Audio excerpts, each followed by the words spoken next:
chose que je ne veux pas oublier, c'est que le père Roy, quand je l'ai connu, il fondait un institut séculier, l'Institut séculier Pie-X. Vois-tu, je suis arrivé au mois de novembre à Québec, à Charlebourg. Il y avait une maison, là, un centre, là.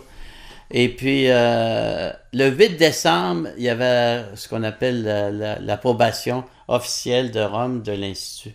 Fait que moi, je suis arrivé avant l'approbation. On dit que dans le langage en tout cas, des fondations, que tous ceux qui arrivent avant l'érection canonique, ils sont considérés comme ayant d'une façon spéciale l'esprit du fondateur.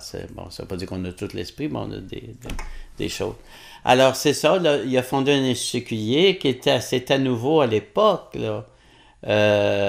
Parce que des consacrés, il y avait des laïcs consacrés dans le célibat, ça j'étais, à plein temps, des fois dans des apostolats. Il y avait des couples mariés, puis il y avait des prêtres. Mais en général, le père Roy c'était pas des prêtres sur toute paroisse, c'était des prêtres évangélisateurs qui voulaient, là, des confesseurs, des hommes de miséricorde et puis des évangélisateurs, c'est ça. Moi, j'ai travaillé sur le mouvement La Rencontre, le mouvement d'évangélisation, et on était il y avait le père Roy au début, après ça le père Gendron, mais le reste, c'était tout des laïcs, hein, des jeunes laïcs et aussi quelques couples.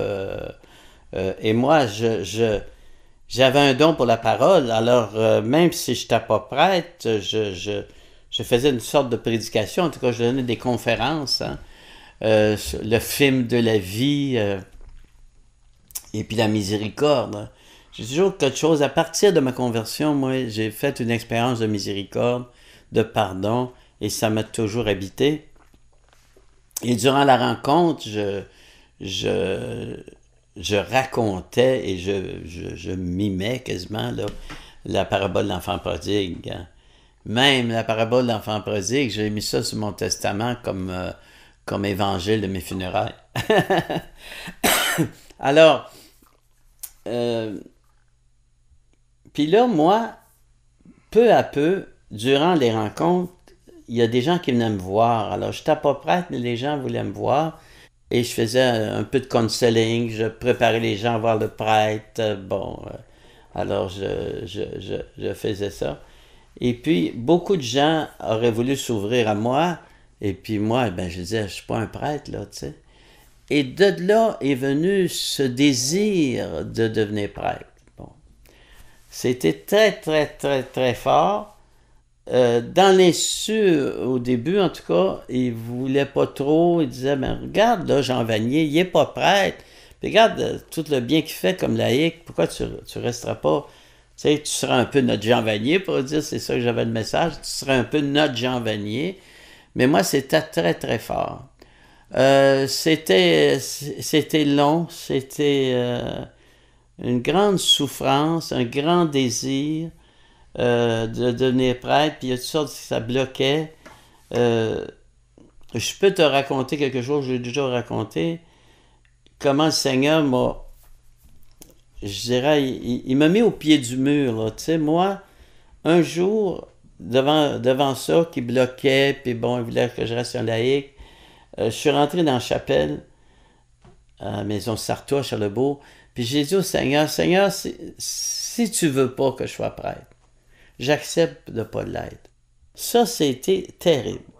Je me suis senti que c'était comme que je me noyais, je ne sais pas comment expliquer ça, c'était une mort, c'était épouvantable.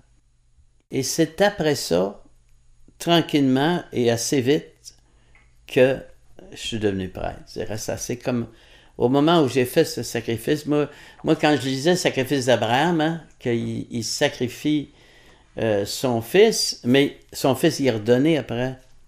Mais il sacrifie dans son cœur. Il accepte que son fils il n'aura plus. Là. Et puis il y est redonné. Ça, quand j'ai médité ça m'a très, très, très frappé.